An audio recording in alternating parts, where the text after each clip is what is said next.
we import NumPy as NP, and we import PyTorch.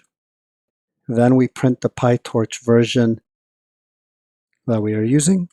We are using 0.2.0_4. Next, I paste in a NumPy array. What we're going to do is we're going to define a variable NumPy_example_array and set it equal to a NumPy np.array. And we're going to give it the NumPy data type of 32 float. So here we can see the D type equals NP period float 32. We can look at the shape, which is a 2 by 3 by 4 multi-dimensional array. We can print this multi-dimensional array and see that it is 2 arrays with 3 rows and 4 columns each.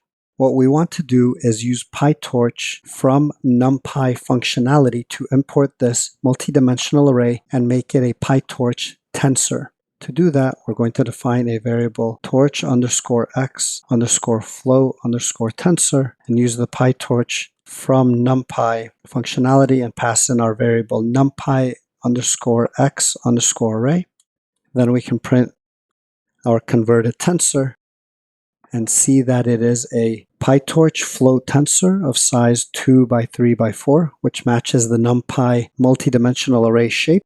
And we see that we have the exact same numbers. The first row of the first array in NumPy was 1, 2, 3, 4. Here, the first row of this PyTorch tensor, we see that it is 1, 2, 3, 4. Again, it is a float tensor, which was the exact NumPy data type that we passed in, float 32. PyTorch by default uses a float 32 for the float tensor.